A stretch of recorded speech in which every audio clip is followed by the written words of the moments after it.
लोकोपि तावदेव किंतु भोजनादि व्यापारस्त्वा शरीरधारणावधी। जयांचे केलिया स्मरण होय सकळ विद्यांचे अधिकरण। तेची वंदू श्री चरण श्री गुरूंचे ते नमस्कारोनी आता। विश्वमाऊली श्री ज्ञानोबरायांच्या कृपेने चातुर्मास्याच्या या परमपावन पर्वामध्ये भक्तिशास्त्रातील एक अप्रतिम अपूर्व अलौकिक विशेष ग्रंथ श्री नारद भक्ती सूत्र या ग्रंथाचं चिंतन आपलं सुरू आहे। प्रस्तुत सूत्रामध्ये महर्षी श्री नारदजी भक्ती करणाऱ्या भक्ताने लोकमर्यादेचं पालन कुठपर्यंत करावं हा विचार सांगतायत। मागच्या सूत्रामध्ये हा विषय झालाय की भक्ती करणाऱ्या भक्ताने वेदशास्त्रांची मर्यादा पालन करावी की नाही। शास्त्र मर्यादेचं पालन भक्ताने करावं तर मग कोणत्या भक्ताने करावं, कोणत्या भक्ताने करू नये हा सविस्तर विचार आपण कालच्या पाठात केलाय। नारद महर्षींनी स्पष्ट व्याख्यान केलंय। भक्ती करणाऱ्या भक्तासाठी सूचना दिलेली आहे की प्राथमिक जर कोणी भक्त असेल, नवीन भक्ती मार्गाला लागलेला, त्याने फार मोठं वेदशास्त्राच्या मर्यादेचं पालन करण्याच्या भानगडीत पडायचं नाही, कारण तो भक्ती मार्गावर आहे। अन्यथा मग पातित्या शंकया, तो भक्ती मार्गावरून च्युत होऊ शकतो। मग शास्त्र मर्यादा, वेद मर्यादा, कर्मानुष्ठानादी हे सगळ्या गोष्टी विधी निषेध कुणी पालन करावेत, त्याचं उत्तर नारदांनी मागच्या सूत्रामध्ये दिलंय। भवतु निश्चय दार्ढ्यात ऊर्ध्वम शास्त्र रक्षणम। वेद शास्त्रांचं रक्षण हो भवतु, पण कधी?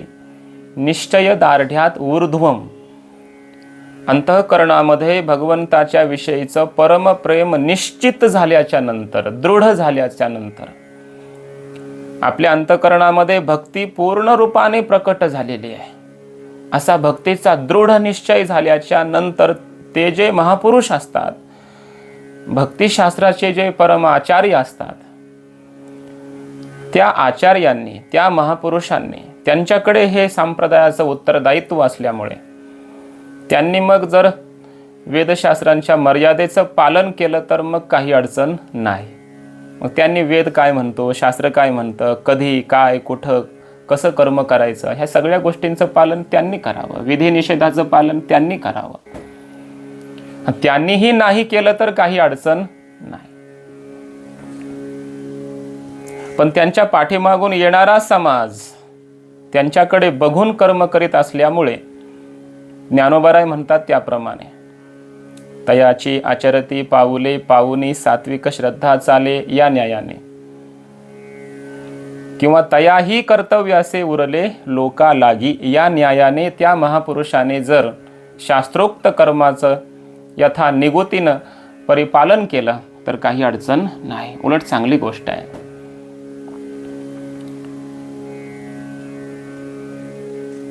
पण त्याने जर परिपालन केलं नाही तर त्याचं मात्र काही बिघडत नाही। त्याचं कारण असं आहे की भक्तीचा, प्रेमाचा दृढ निश्चय अंतःकरणामध्ये झाल्याच्या नंतर तो महात्मा किंवा तो भक्त कधीही पतित होऊ शकत नाही, त्याला पतित होण्याची भीती नसते। श्रीमद भागवतामध्ये एकादश स्कंधामध्ये द्वितीय अध्यायामध्ये 35व्या श्लोकामध्ये असं म्हटलंय, धावन निमिल्यवा नेत्रे न स्खले न पते दिह। गोड चिंतन आहे। एकदा का भक्तीचा परिपूर्ण निश्चय झाला, भक्ती पूर्ण रूपाने अंतःकरणामध्ये प्रकट झाली की तो भक्त मग डोळे झाकून जरी चालायला लागला, चालणं नाही धावन म्हटलंय, धावायला जरी लागला, धावन कसं?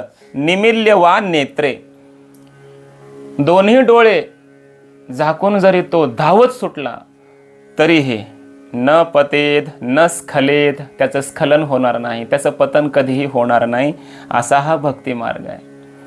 या मार्गाला लागलेला साधक कधीही पतित होत नाहीच. त्याचं रक्षण परमात्मा करतात. योगक्षेमम वहाम्यहम, परमात्मा त्याचं संरक्षण करतात. तेषामहम समुद्धरता मृत्यू संसार सागरात, भवामि न चिरात पार्थ मय्यावेशित चेतसाम.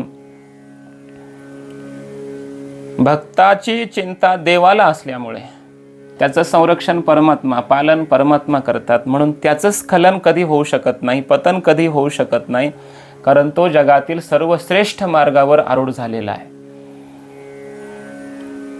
जसं आपण म्हणतो की बाबा डोळे झाकून तुम्ही विश्वास ठेवा, ही वस्तू तुम्ही घ्या, तुम्ही फसणार नाही, माझ्यावर विश्वास ठेवा, डोळे झाकून विश्वास ठेवा, ही वस्तू घ्यायला काय अडचण नाही. हे जसं आपण व्यवहारात बोलतो तसं श्रीमद भागवत असं सांगतं की डोळे झाकून भक्तीवर विश्वास ठेवा, भगवंताच्या प्रेमावर विश्वास ठेवा, तुमचं स्खलन कधी होणार नाही, पतन कधी होणारच नाही. असा हा सर्वश्रेष्ठ मार्ग आहे. म्हणून भक्ती करणाऱ्याचं पतन कधी होत नसतं. पण तरीही भक्ती करणाऱ्या भक्ताने, सर्वश्रेष्ठ भक्ताने शास्त्राचंही पालन केलं तर सोन्याला सुगंधच आहे. मात्र प्राथमिक साधनेवर आरूढ झालेला जर साधक असेल, नवीन भक्ती मार्गाला लागलेला, कधी नामस्मरण करतो, कधी बंद पडतं, कधी संसार करतो, असा नवीन आहे पण भक्ती करण्याची इच्छा आहे, अशा साधकाने मात्र वेद काय म्हणतात, शास्त्र काय म्हणतं, कधी कोणत्या वेळी कोणती कर्म केली पाहिजे, विधी काय, निषेध काय, या भानगडीत पडायचं नाही. जर तो भक्ती मार्गावर असेल तरचा विषय चाललाय. तो जर कर्मयोगी असेल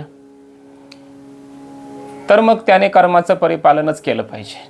पण भक्ती मार्गस्थ असेल, भक्ती योग स्वीकारलेला असेल तर मग त्याला वेदशास्त्राच्या मर्यादेचं पालन करण्याची गरज नाही, उलट करूच नाही. मग काय करावं तर जेवढा वेळ मिळेल तेवढं नामस्मरण करावं, असा याचा अर्थ. याचा अर्थ वेदशास्त्राचंही पालन करायचं नाही आणि नामस्मरणही करायचं नाही, भक्ती करायची नाही, त्याचा विषय नाही चालला, मग ते चुकीचं आहे. पण स्नान, संध्या वगैरे, यज्ञ, याग, ते सगळे वेदविहित कर्म करण्यामध्ये वेळ जर जात असेल आणि तितक्या काळात भक्ती बंद पडते म्हणून त्याला त्रास होत असेल, माझं नामस्मरण या काळात बंद पडायला लागलं आहे असं वाटत असेल तर मग त्यानं नामस्मरणच करावं. नाहीतर मी भक्तियोगी आहे, मी नामधारक आहे, मला वेदशास्त्राचं पालन करण्याची गरज नाही आणि मी मग निषिद्धही कर्म केले तरी मला काय अडचण नाही, मी नामस्मरण करतोय, मी भक्ती करतोय, माझे सगळी पापं धुवून जातील, असं म्हणून जर कोणी पाप करत असेल, निषिद्ध कर्म करत असेल तर तो महापापी आहे. मग त्याला पाप लागल्याशिवाय राहणार नाही, त्याचा विषय नाही चालला. ज्याला नामस्मरण सोडून दुसरं काही करावंच वाटत नाही, अशी रुची निर्माण झाली, असं प्रेम परमात्म्यावर निर्माण झालं की सतत परमात्म्याचं चिंतन करत बसावं वाटतं, बाकी मग काही नाही. त्रिकाल संध्या करावी वाटत नाही, त्या अग्निहोत्रादिकांचं अनुष्ठान कर्म वगैरे करावं वाटत नाही, काही नको, सतत देवाचं मनामध्ये चिंतन असंच करावं वाटते. अशी रुची निर्माण झाली. मत्कथा श्रवणादौ श्रद्धा यावन्न जायते. जोपर्यंत परमात्म्याच्या कथेविषयी, चिंतनाविषयी रुची निर्माण होत नाही तोपर्यंतच कर्म वगैरे करायचे असतात. एकदा परमात्म्याचं चिंतन आवडायला लागलं की मग कर्म करण्याची गरज नाही. हा विषय आपला सुरू आहे. हे शास्त्र मर्यादेचं पालन कुठपर्यंत करायचं?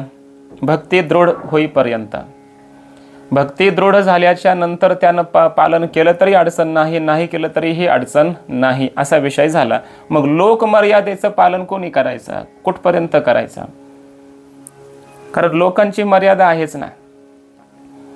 आई, वडील, बहीण, भाऊ, ही घरातली माणसं, यांच्या मर्यादा आहेत. काही गावातील लोक असतात, परिसरातील लोक असतात, समाज आहे. मग ही लोकरक्षा, समाजामध्ये कसं वागावं कसं नाही, काही नियम आहेत ना. मग लोक म्हणतात जर आपण समाजाचे नियम पालन करीत नसू तर लोक म्हणतात हा काय आहे, वेडा झालेला आहे. ह्याला लोकलज्जा नाही, समाजात कसं बोलावं कळत नाही, काय बोलावं कळत नाही, कसं वागावं हे कळत नाही, असं लोक बोलतात. मग वेड समजतात, पागल समजतात लोक आपल्याला. आणि लोक मर्यादा पण आहे.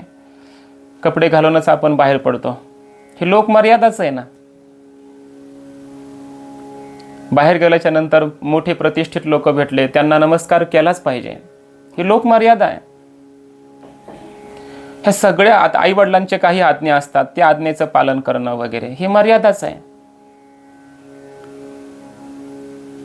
किंवा पाहुणे सोयरे धायरे असतात, त्यांनी आमंत्रण दिलं, आमच्याकडे आज लग्नाचा कार्यक्रम आहे, तुम्ही यावं, मग गेलं पाहिजे, ही लोक मर्यादा आहे. त्यांनाही आपल्याकडे बोलवलं पाहिजे. आपला कार्यक्रम जर काही असेल, घरामध्ये उत्सव असेल, तर त्यांनाही आमंत्रण देणं हे आपलं काय आहे, लोक मर्यादेचं पालनच करणं. नाहीतर लोक म्हणतात की याला काय सोयरा धायरा काही कळत नाही म्हणतात. म्हणून या सगळ्या गोष्टींचं लोक मर्यादेचं पालनही त्या भक्ताने करावं की नाही, आणि करावं तर कुठपर्यंत करावं, किंवा कोणत्या भक्ताने करावं. शास्त्र मर्यादा कळाली, मग लोक मर्यादेचं काय असा प्रश्न उत्पन्न होतो. तेव्हा नारद महर्षींनी उत्तर दिलंय, लोको पितावदेव. याचा अर्थ असा आहे, तावत एव लोकः अपि, तोपर्यंतच लोक मर्यादेचं पालन करावं. कुठपर्यंत? तावदेव. तावदेव म्हणजे मागच्या सूत्रामध्ये सांगितलेली जी शास्त्र मर्यादा ती जशी तसंच हे, असा अर्थ. जोपर्यंत शास्त्र मर्यादा आहे जशी तशीच लोक मर्यादा ही आहे. याचा अर्थ भवतु निश्चय दार्ढ्याद ऊर्ध्वम लोक मर्यादा, असा अर्थ करा. इथं लोक मर्यादेचं विश्लेषण आहे. मागे सांगितलं होतं निश्चय भक्तीचा दृढ झाल्याच्या नंतर त्या आचार्यांनी, त्या दृढ निश्चयी भक्तांनी शास्त्राच्या मर्यादेचं पालन करावं, काही अडचण नाही. मग तसंच इथं आहे, जोपर्यंत भक्तीचा दृढ निश्चय अंतःकरणामध्ये होत नाही तोपर्यंत लोक मर्यादेचं पालन करण्याची गरज नाही. एकदा भक्तीचा दृढ निश्चय झाला की आता काही हो, कोणाशी चर्चा करत बसलं, कोणत्या बैठकीत जाऊन बसलं, लोकांकडे जाणं येणं ठेवलं, मर्यादेचं पालन केलं, तरी सुद्धा आता माझी भक्ती सुटू शकत नाही असं निश्चित वाटलं की मग त्या भक्ताने लोक मर्यादेचं पालन करायचं. हां, कच्चा भक्त आहे, नवीन आहे, त्यानं लोक मर्यादेकडे लक्ष द्यायचं नाही, असा याचा अर्थ आहे. म्हणजे प्राथमिक भक्त आहे, नवीन भक्ती मार्गाला लागलेला आहे. मग लोक काय म्हणतील, मी जर असं वागायला लागलो तर, सतत माझं नामस्मरण सुरू आहे, जाता येता बघत नाही, कुणाला जय हरी घालत नाही, काय म्हणतील ते म्हणतील लोक, तिकडे लक्ष द्यायचं नाही. मग त्याने लोकमर्यादेचं पालन भक्तीतील नवीन साधकाला नाही. हां, भक्ती दृढ झाली की मग त्याने लोकमर्यादेचं पालन करावं, काही अडचण नाही, कारण त्याची भक्ती आता सुटणार नाही. नाही तर मग पालन लोकांचं करायचं म्हटलं, मर्यादेचं पालन करायचं म्हटलं तर इकडं भक्ती सुटू शकते. आज इकडून फोन आला, आमच्याकडे कार्यक्रम आहे, या जरा, जावं लागतं, कारण पालन संसार करायचा आहे म्हणतात लोक, जाणं येणं ठेवलं पाहिजे म्हणतात, ही मर्यादा. मग जाण्या येण्यामध्ये वगैरे त्याच्या भक्तीमध्ये अंतर जर पडत असेल तर नारद महर्षी सांगतात ती लोकमर्यादा काय कामाची आहे की जी भक्तीला आडवी येते. त्या प्राथमिक साधकाने लोकमर्यादेचं पालन करू नये. म्हणू द्या काय म्हणायचंय ते लोकांना, त्यांच्याकडे लक्ष देऊ नका, असं नारद महर्षींचं स्पष्ट मत आहे. लोकोपी तावदेव. म्हणून तर तुकाराम महाराजांना वेड म्हणायचे लोक त्या काळातले. तुका वेडा अविचार करी बडबड फार. बडबड करणं म्हणजे काय, रामकृष्ण हरी रामकृष्ण हरी सतत सुरू होतं. लोक म्हणायचे हा बडबड करायला लागलाय. संतांची बडबड म्हणजे काय असते, नामस्मरण असतं. ज्ञानोबारायांची बडबड म्हणजे काय, ज्ञानेश्वरीचा ग्रंथ निर्माण झाला. ना तरी रिकामे तोंड करू गेले बडबड की गीता ऐशे गोड आतोडले. गीतेवर व्याख्यान तयार झालं, ज्ञानेश्वरी निर्माण झाली. ही ज्ञानोबारायांची बडबड आहे. आणि सतत नामस्मरण करणं ही तुकाराम महाराजांची बडबड आहे. किंवा 4092 अभंग म्हणजे तुकाराम महाराजांची बडबड आहे. मग तो लोक म्हणायचे हे बडबड करतंय सारखे अभंगच म्हणतंय, देवाचंच गुणगान करतंय, नामस्मरणच करतंय असं लोक म्हणायचे. पण तुकोबारायांनी लक्ष दिलं नाही लोकांकडे. काय म्हणायचंय ते म्हणू द्या. तुका म्हणे हासे जन नाही कान ते ठाई, निंदी कोणी मारी वंदी कोणी पूजा करी, मज हेही नाही तेही नाही वेगळा दोही पासूनी. कोणी आदर सत्कार केला वेगळा, त्याच्यापासून वेगळा. कोणी निंदा केली, कोणी मारलं, निंदी कोणी मारी. काही लोकांनी निंदा केली तुकोबारायाची, अंबाजी बुवानं तर मारलं मारी. वंदी कोणी पूजा करी, कोणी वंदन करू लागलं तुकोबारायाचं. काही चांगले श्रद्धाळू भाविक लोक होते, ते वंदन करायचे, त्यांना नमस्कार करायचा, त्यांची पूजा करायचे, आदर मान सत्कार करायचे. तुकोबाराय म्हटले या दोन्ही गोष्टी मला नाहीत. मग हेही नाही तेही नाही, वेगळा दोही पासूनी. याला म्हणायचं लोकमर्यादेचं पालन तुकोबाराय करत नाहीत. ही प्राथमिक अवस्था आहे. नाही लक्षात दिलं नाही लोकांकडे.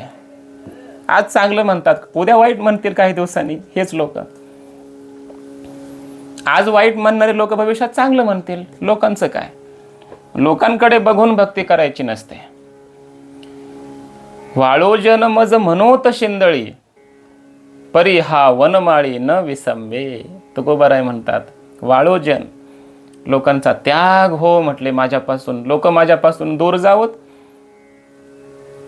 आणि मी माझ्या लोकांपासून दूर जावं, याला म्हणायचं वाळोजन.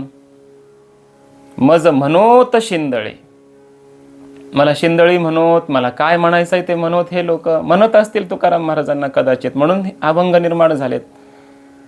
पण मी माझ्या परमात्म्याला वनमाळीला सोडणार नाही, याला म्हणायचं निष्ठा.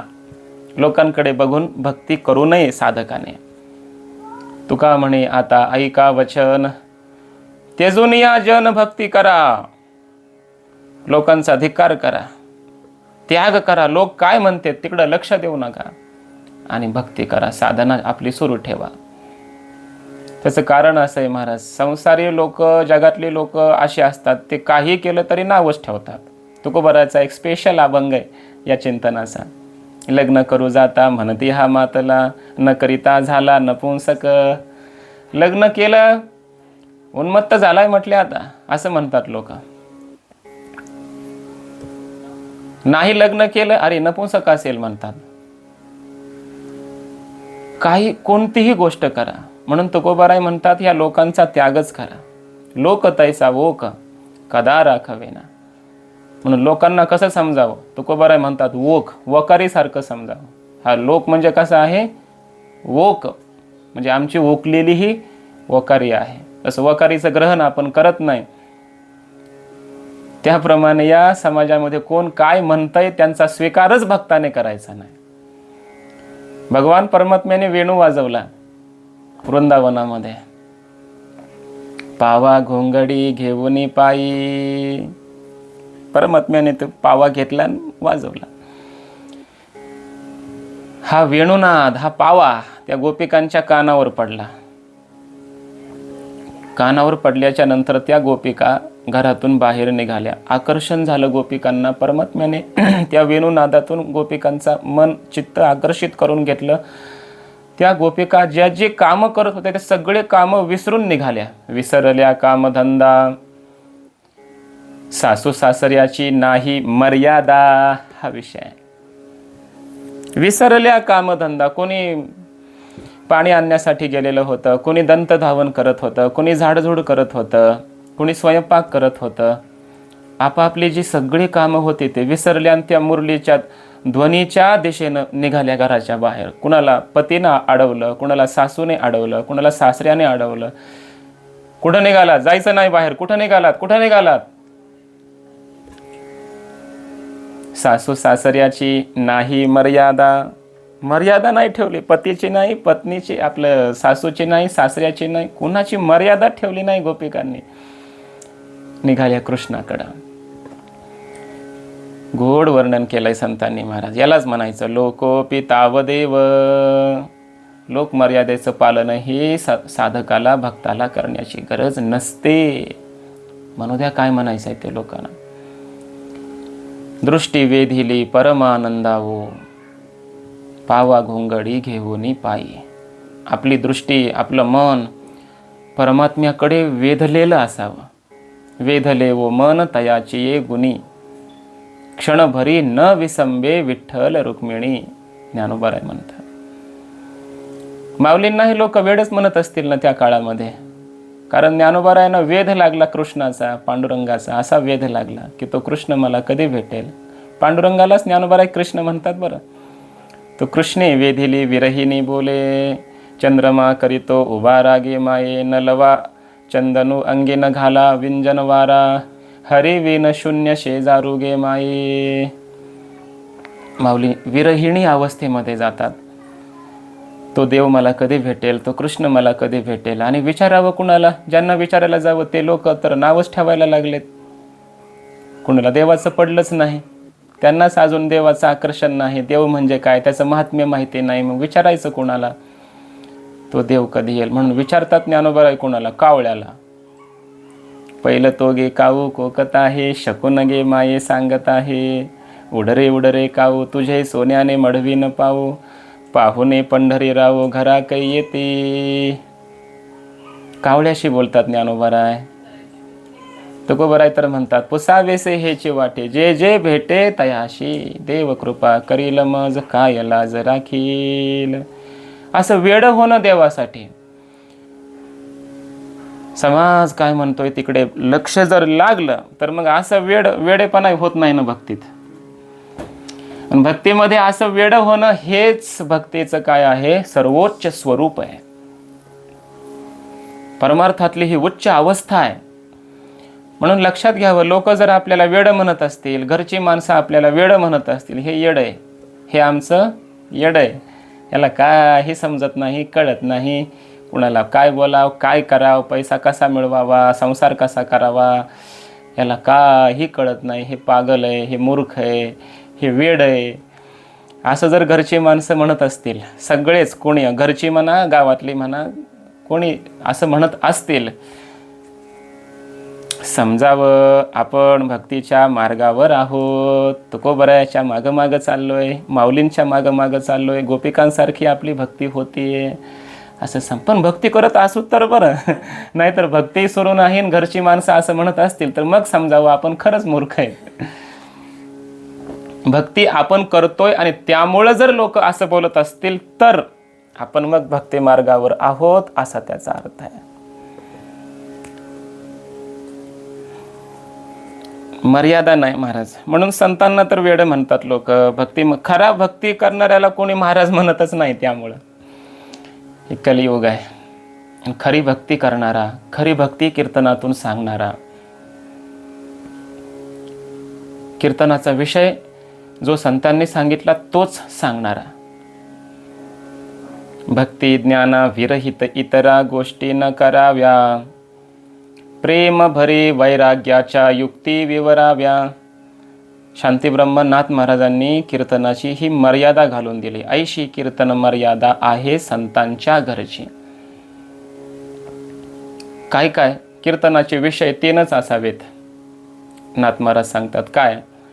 भक्ती 1, ज्ञानाविरहित म्हणजे ज्ञान, इतरा गोष्टी न कराव्या. एकतर भक्ती सांगावी किंवा ज्ञान सांगावं, तत्वज्ञान मांडावं कीर्तनात, अध्यात्म सांगावं किंवा भक्ती करावी, भक्ती सांगावी. भक्ती ज्ञान विरहित इतरा गोष्टी न कराव्या. अजून काय सांगावं का? तर प्रेम भरे वैराग्याच्या युक्ती विवराव्या. ज्या वैराग्यामध्ये प्रेम भरलेलं आहे, म्हणजे केवळ वैराग्य नाही असं निष्ठुर सगळं घरदार सोडून गेलेला, संन्यासी झालेला किंवा हिमालयात जाऊन बसलेला, असलं वैराग्य नाही. ज्या वैराग्यात प्रेम आहे, परमात्म्यावर प्रेम आहे आणि त्या प्रेमापोटी ज्यानं संसारावर वैराग्य धारण केलेलं आहे, असं प्रेम भरित वैराग्य कीर्तनाचा विषय असावा. इतरा गोष्टी न कराव्या, प्रेम भरे वैराग्याच्या युक्ती विवराव्या. म्हणून भक्ती, ज्ञान आणि प्रेम भरित वैराग्य हे 3च कीर्तनाचे विषय असले पाहिजे. दुसरं कीर्तनामध्ये बोलू नये. पण कीर्तन केलं तर अध्यात्माकडे समाजाची प्रवृत्ती होईल असं बोलावं. कीर्तन केले तर भक्ती करण्याकडे समाजाची प्रवृत्ती होईल असं बोलावं. किंवा कीर्तन केलं तर समाजाच्या श्रोत्यांच्या अंतःकरणामध्ये वैराग्य निर्माण व्हावं, अशा वैराग्याच्या गोष्टी कीर्तनामध्ये कराव्यात. असं कीर्तन असलं पाहिजे. असं जर कीर्तन करायला लागला आताचा कीर्तनकार, तर लोक त्याला मग वेड म्हणतात, याला अजून कीर्तन कसं करावं हे कळत नाही म्हणतात. समाजामध्ये आज काय चाललंय, कसं बोललं पाहिजे, काय बोलल्याच्या नंतर हा जास्त प्रसिद्ध होईल हे याला कळू नये असं म्हणतात लोक. त्याला कोणी महाराज म्हणणार नाही, मोठा कीर्तनकार म्हण, त्याला प्रतिष्ठा कोणी देणार नाही, त्याला कोणी मोठं करणार नाही, मोठं समजणार नाही. कारण तो भक्ती सांगतो, तो ज्ञान सांगतो, तो वैराग्य सांगतो. म्हणून यालाच म्हणायचं ना, लोक विरुद्ध बोलतात भक्ती, ज्ञान आणि वैराग्याच्या. लोकांना भक्ती नकोय, ज्ञान नकोय, वैराग्य नकोय. नास्तिकता किंवा संसाराविषयी बोलायला लागलं, आसक्तीविषयी बोलायला लागलं की लोकांना आवडतं. बायका मुलांच्या गोष्टी सांगायला लागला, संसाराविषयी बोलायला लागला, हे लोकांना आवडतं. ज्ञानाच्या ऐवजी अज्ञानातलंच सगळं बोलायला लागलं, आवडतं मग लोकांना. भक्तीविषयी भक्ती न करणं, आपला आपला संसार व्यवस्थित करा असं सांगायला लागला कीर्तनकार की मग लोकांना म्हणतं हां असं कीर्तन पाहिजे म्हणतात. हे सगळं विरुद्ध झालंय. पण हे सगळं होत असताना खऱ्या भक्तानं मग लोक काय म्हणतात तिकडे लक्ष न देणे. लोकोपि तावदेव म्हणजे भक्ती दृढ होईपर्यंत लोक काय म्हणतात तिकडे लक्ष द्यायचं नाही. हां, एकदा भक्ती दृढ झाली, ज्ञान दृढ झालं, वैराग्य दृढ झालं, प्रेम दृढ झालं, हां आता लोक काय म्हणतात मग त्यानुसार थोडंसं लोकमर्यादेचं पालन केलं तर हरकत नाही. पण भक्ती दृढ झाली नसेल तर अशा साधक भक्ताने मात्र लोक काय म्हणतात तिकडे लक्ष द्यायचं नाही, लोकमर्यादेचं पालन करायचं नाही. म्हणू द्या त्यांना काय म्हणायचं आहे ते, आपल्याला जसं कीर्तन करायचं आहे तसंच करायचं. जे भक्ती आपल्याला करायची तीच करायची. वडील आहेत आणि भक्तीला आडवे येत असतील, मागेच विषय होऊन गेला आपला. त्याग करायचा त्या वडिलांचा. हिरण्यकश्यप, प्रल्हाद, जनक, विभीषणे बंधू, भाऊ आहे, आज्ञा देतोय काहीतरी, नाही पालन करायचं. मोठा भाऊ असला तरी भक्तीच्या विरोधी बोलत असेल, परमार्थाच्या विरोधी आज्ञा देत असेल, मोठ्या भावाचं वचन सुद्धा मानायचं नाही. आई आहे स्वतःची, पण भक्तीच्या आणि परमार्थाच्या विरुद्ध जर काही आज्ञा देत असेल तर त्या आईच्या आज्ञेचं उल्लंघन करूनही पाप नाही. वास्तविक ज्ञानोबा काय म्हणतात, आईच्या आज्ञेचं पालन केलं पाहिजे. पै अवज्ञा आणि कामना मातेच्या ठाई अर्जुना केले या दोन्ही पतना हेतू होय. अवज्ञा करू नये आईची, पण तीच आज्ञा जर आईची परमार्थाच्या देवाच्या विरुद्ध असेल तर ती आज्ञा मोडली तरी काही अडचण नाही. राज्यमाता निंदू भरते केले, भरतानं आईचा त्यागच केला की रामाच्या विरुद्ध आली म्हणून, देवाच्या विरुद्ध आली म्हणून. इतकंच नाही तर तुकोबारायाने तर म्हटलंय गुरूंचं सुद्धा वचन पाळायचं नाही. त्या बळीनं काय केलं, गुरूंना सुद्धा धिक्कारलं, देवाच्या मध्ये आडवे आले म्हणून. म्हणून परमार्थाच्या विरुद्ध जर कोणी आले, जेणे नारायण अंतरे, जेणेकरून नारायणामध्ये माझ्यामध्ये अंतर पडत असेल, मग कोणीही असो, त्याची आज्ञा त्याची मर्यादा गेली खड्ड्यात.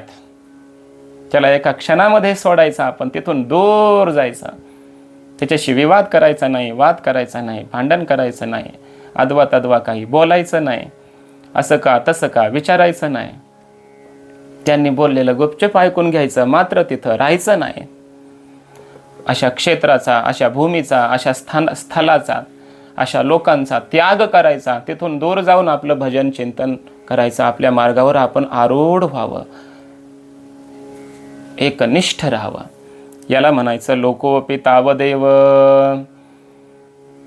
तोपर्यंत लोकमर्यादेचं पालन करायचं नाही जोपर्यंत भक्ती दृढ होत नाही.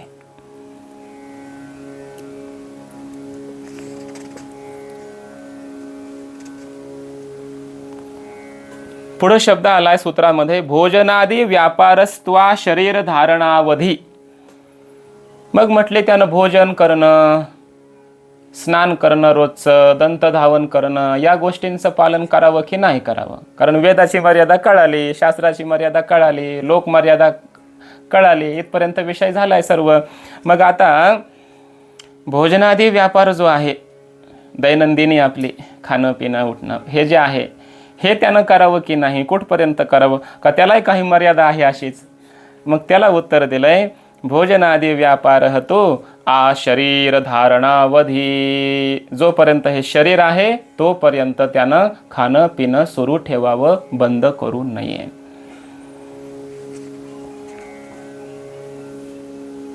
दंतधावन असेल, नित्याचं सकाळी उठल्याबरोबरचं स्नान असेल, भोजन करणं असेल, वस्त्रधारण असेल, आवश्यक तेवढी झोप घेणं असेल, शौचविधी असेल, या सगळ्या गोष्टी त्यानं वेळेवर कराव्यात. कुठपर्यंत करावं हे? आ शरीर धारणावधी. जोपर्यंत हे शरीर आहे तोपर्यंत. या शब्दामध्ये एक भाव आहे, चिंतन आहे. कारण व्याकरणानुसार आ शरीर धारणावधी हा शब्द बसत नाही, सिद्ध होत नाही. हा शब्द चुकीचा सिद्ध होतोय. कारण आ हा अंग उपसर्ग आहे, मर्यादा या अर्थाचा आहे. मग आ शरीर धारणम इतकं जरी म्हटलं असतं तरी अर्थसिद्ध झाला असता. पुन्हा अवधी म्हणायची गरज नव्हती. आ शरीर धारणावधी असं म्हणायची गरज नव्हती. आ शरीर धारणम इतकं म्हटलं तरी जोपर्यंत शरीर आहे तोपर्यंत हे पालन करावं असा अर्थ सिद्ध झाला असता. पुन्हा पुढे अवधी कशाला म्हटलंय?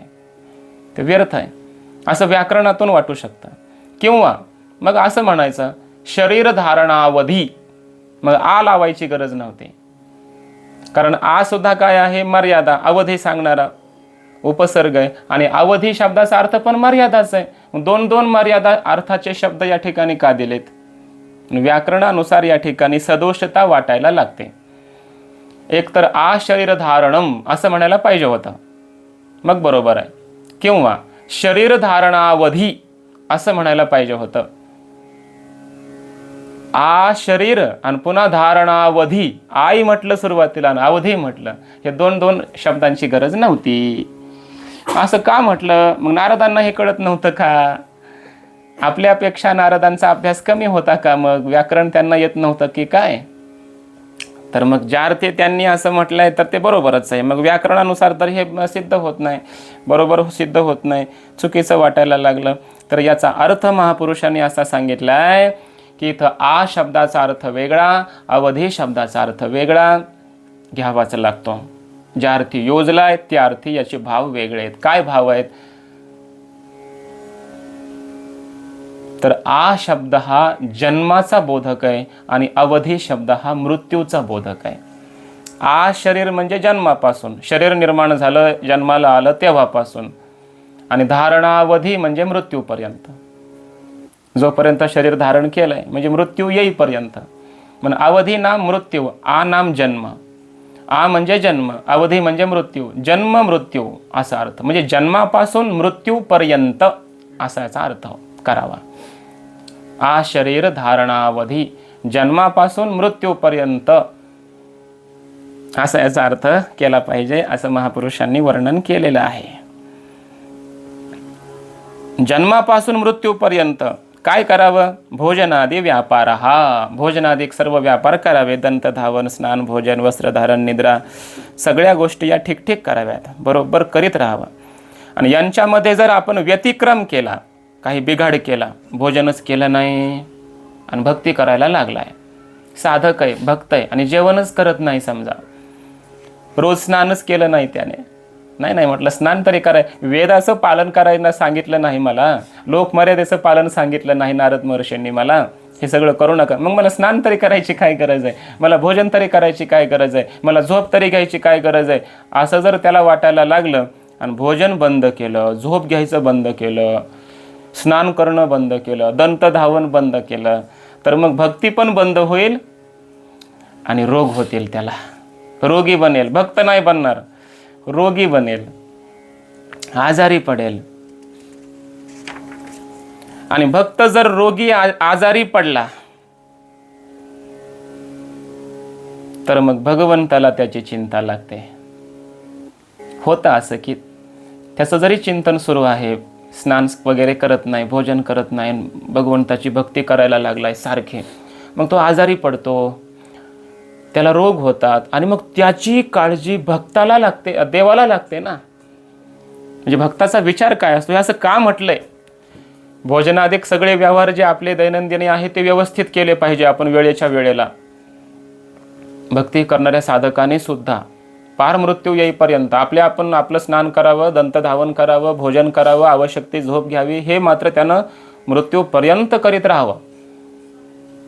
असं का म्हटलंय? तर हे जर नाही केलं तर तो रोगी होईल, आजारी पडेल आणि मग भगवंताला त्याची चिंता लागेल. आणि भगवंताला आपली चिंता जर पडत असेल तर मग भक्ती करूनच काय उपयोग? कारण भक्त आपल्या या व्यावहारिकतेचा बोझ म्हणजे ओझं भगवंतावर घालीत नसतो. आपल्या प्रेमीला, आपल्या प्रियतमाला जर आपली काळजी लागली असेल, सारखी हुरहुर लागली, चिंता लागत असेल तर त्या प्रेमाला काय अर्थ आहे? खऱ्या प्रेमामध्ये आपल्या प्रियतमाला काळजी नाही लागली पाहिजे, चिंता नाही लागली पाहिजे. म्हणून मागे मी सांगून गेलो, गोकुळातील त्या गोपिका रोज स्नान करायच्या, दंतधावन वेळेवर करायच्या, भोजनादी व्यापार करायच्या. एवढंच नाही तर वेगवेगळ्या प्रकारचे अलंकार धारण करायच्या, सजून धजून बसायच्या रोज. कशासाठी? कृष्ण तर निघून गेलेत मथुरेला, नाही तरी सुद्धा हे सगळं कशासाठी त्या करत होत्या? नारदांनी एकदा विचारलं गोपिकांना, तेव्हा गोपिकांनी उत्तर दिलंय की कृष्णाने आम्हाला वचन दिलंय की मी येईन. आणि जर परमात्मा अचानकच आज आले, कधी येतील सांगता येत नाही, अचानकच आजच जर आले आणि आम्ही जर अशा दुर्दशेत त्यांना दिसलो, स्नान नाही केलेलं, केस विस्कटलेले, कुठले अलंकार नाही, चेहरा काळवंडलेला असं दिसलो तर कृष्णाला वाईट वाटेल. त्याला किती आमचं वाईट वाटेल. मग त्याला असं वाईट वाटू नये, उलट आमच्याकडे बघून तो खुश व्हावा, त्याला प्रसन्न वाटावं, त्याला आनंद वाटावा, म्हणून आम्ही हे सगळं करत बसतोय. याला म्हणायचं प्रेम. हे खरं प्रेम आहे. आता उदास राहणं, केस विस्कटलेले, दाढी वाढलेली, जटा वाढलेल्या, स्नान नाही, कुठल्याही प्रकारचं खाणं पिणं कमी, असा क्रोध झालेला दिसायला असा असतो भक्त, पण दिसतो एखादा भक्त अशा राक्षसासारखा. चेहऱ्याकडे बघितलं की असं वाटतं हा काय राक्षस आहे की काय. असा भक्त असू नये. न जाणू देव जर अचानक आपल्या पुढे आला तर देवाला सुद्धा आपल्याकडे बघून आनंद वाटावा महाराज. असं व्यवस्थित राहावं. त्याला आपली चिंता लागू नये, त्याला आपली काळजी पडू नये, म्हणून या गोष्टी आपण आपल्या कराव्यात, असा याचा अर्थ आहे. या संबंधी एक कथा सांगितलेली आहे, फार छान आहे. एकदा काय झालं, अर्जुनाला थोडा अभिमान झाला, अहंकार झाला भक्तीचा. भगवंताचा मी लाडका काय भक्त आहे, माझी सगळी कामं परमात्मा करतो, माझं सारथ्य पण करतो, आमच्या घरी येऊन सेवा करतो, आमच्या यज्ञामध्ये पात्र उचलण्याचं काम केलं जगाच्या मालकानं. हा अहंकार थोडासा अर्जुनाच्या अंतःकरणामध्ये झाला. याचा अर्थ मी किती जवळचा भक्त आहे, मी परमभक्त आहे. देवाला कळालं महाराज, आणि देवाला अहंकार जमत नाही, अभिमान थोडाही चालत नाही. कारण परमात्मा भक्ताचा काय करतो? अहंकार खातो. देव हा गर्वाहारी आहे असं म्हटलं जातं. गर्व आहारी म्हणजे गर्वाचाच ज्याचा आहार आहे, खाणं आहे. भक्ताच्या अंतःकरणातला गर्वच जो काय करतो, खातो. देवाला, भक्ताला तो अभिमान ठेवत नाही. थोडाफार झाला की लगेच काढून टाकतो परमात्मा. माझ्या मीपणाचा करुणी फराळ. देवाचा फराळ काय असतो, तसं आपण फराळ करतो. तसं भक्ताचा जो मीपणा आहे, अहंकार आहे, त्या अहंकाराचा फराळ करून टाकतो परमात्मा, खाऊन टाकतो, त्याच्याकडे ठेवत नाही अहंकार. अर्जुनाला अहंकार झाल्यावर देवानं ठरवलं याचा अहंकार तर घालवला पाहिजे, फराळ करण्याची वेळ झाली आपली. ठरवलं देवाने. एकदा अर्जुनन कृष्ण परमात्मा फिरण्यासाठी गेले. चल म्हणले अर्जुना फिरून येऊ. बाहेर फिरण्यासाठी गेले. यमुनेच्या काठावर एक झोपडी होती आणि त्या झोपडीमध्ये एक तपस्विनी वृद्धा स्त्री तपश्चर्या करत बसलेली होती. अर्जुनाने बघितलं ती वृद्ध आहे, तपश्चर्या करते, पण तिच्या बाजूला तलवार आहे. ती तलवार बघितली अर्जुनाने, त्याला आश्चर्य वाटलं, देवा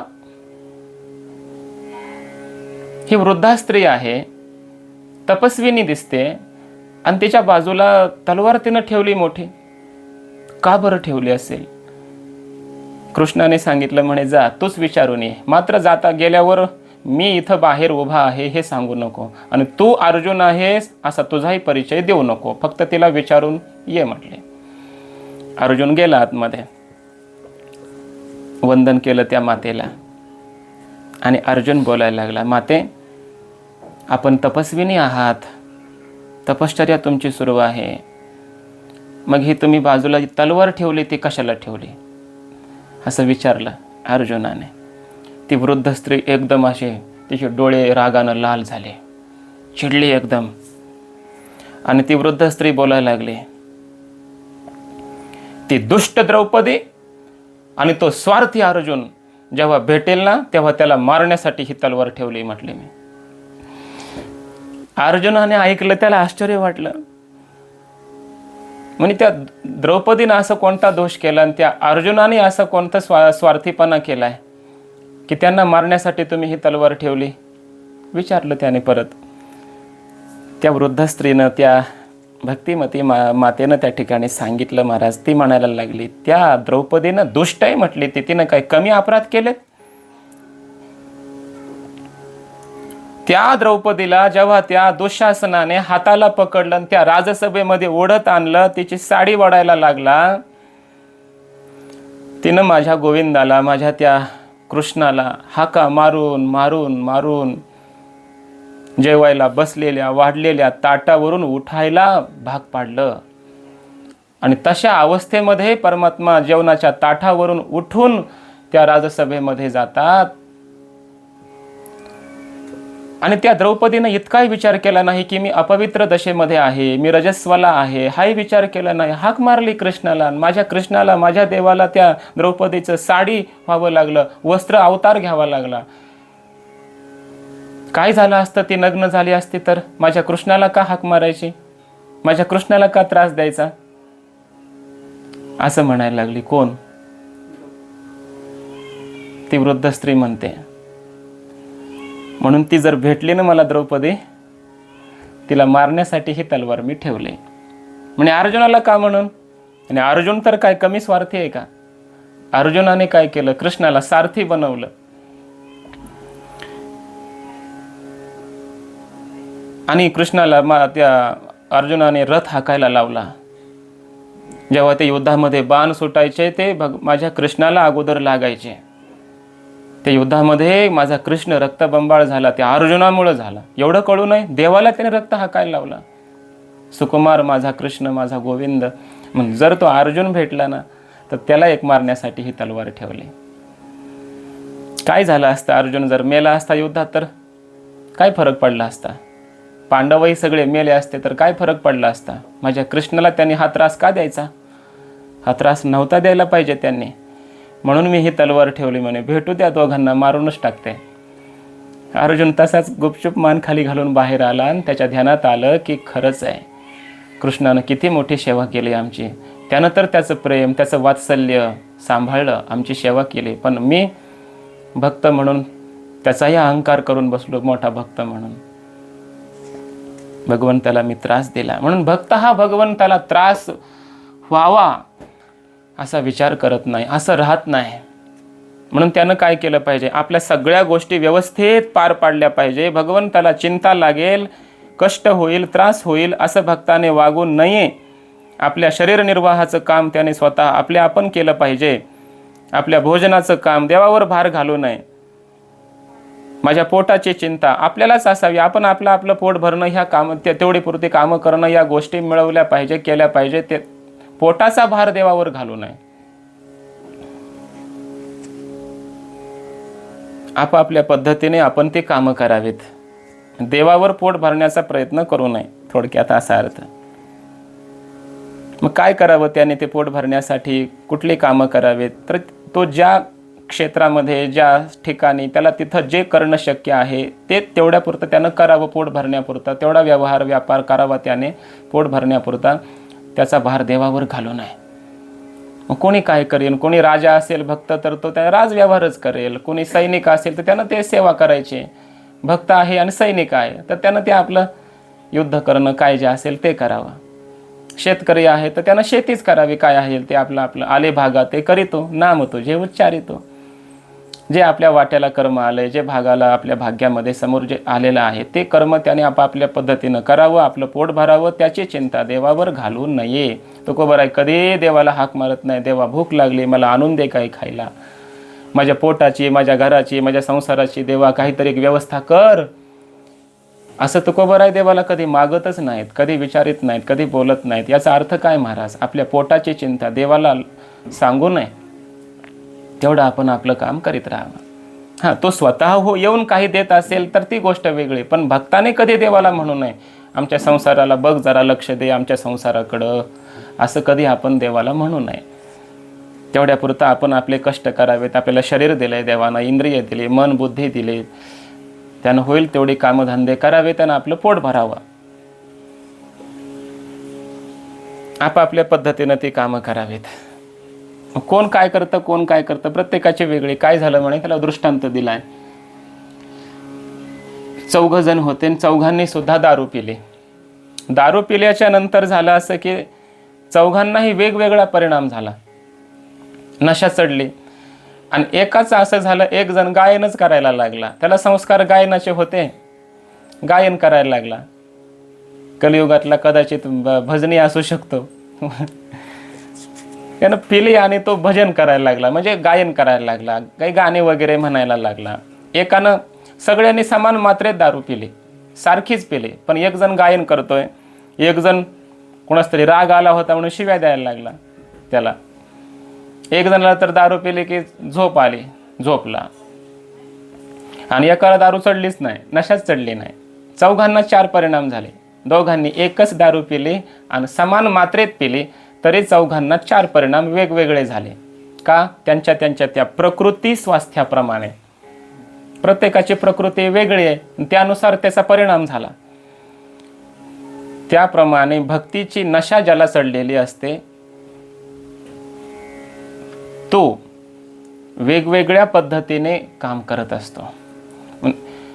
सगळ्यांना भक्तीची नशा चढलेली आहे. मग एखादा तो राजा असू शकतो, एखादा शेतकरी असू शकतो, एखादा नेता असू शकतो, एखादा साधा सेवक असू शकतो, कोणी कसा. मग त्याने आपल्या समोर जे कृत्य काम आहे, जशी प्रकृती आपली आहे, जसा स्वभाव आपला आहे, जसे संस्कार आपले पूर्वीचे आहेत, त्यानुसार कामधंदे करावेत आणि आपलं पोट भरावं. हेच त्यानं करावं असं नाही, निश्चित एक नाही. आपापल्या पद्धतीनं कामं करावीत, आपलं पोट भरावं.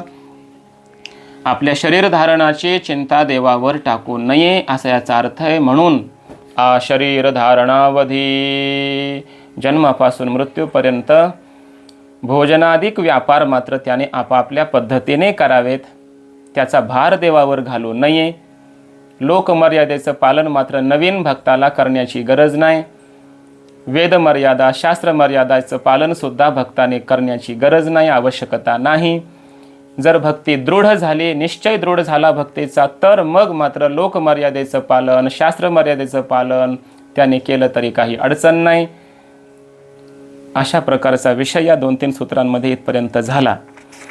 आता प्रश्न उत्पन्न होतो की भक्तीचा निश्चय हा दृढ झाला, माझ्यामध्ये भक्ती ही दृढ प्रकट झालेली आहे, निश्चय झालेला आहे, असं ओळखायचं कशावरून? त्याची चिन्ह काय, त्याची लक्षणं काय? मी अजून नवीन साधक आहे हे कशावरून कळायचं? आणि आता माझी भक्ती दृढ झाली हे कशावरून कळायचं? तर त्याची लक्षणं भिन्न भिन्न आहेत, वेगवेगळी आहेत. तर लक्षणानि वाच्यन्ते नाना मतभेदात. भक्तीचा दृढ निश्चय झाल्याची लक्षणं वेगवेगळ्या प्रकारची आहेत आणि ते आता इथून पुढे आम्ही सांगणार आहोत, असं नारद महर्षी सांगतायत. आणि अशी काही लक्षणं पुढे सांगणार आहेत की ती लक्षणं आपल्यामध्ये असतील तर समजावं भक्तीचा मला दृढ निश्चय झालेला आहे. ती लक्षणं कोणती आहेत तो विचार आपण उद्याच्या पाठामध्ये करणार आहेत. पुंडलिक वरदा हरी विठ्ठल. श्री ज्ञानदेव तुकाराम माऊली ज्ञानेश्वर महाराज की जय.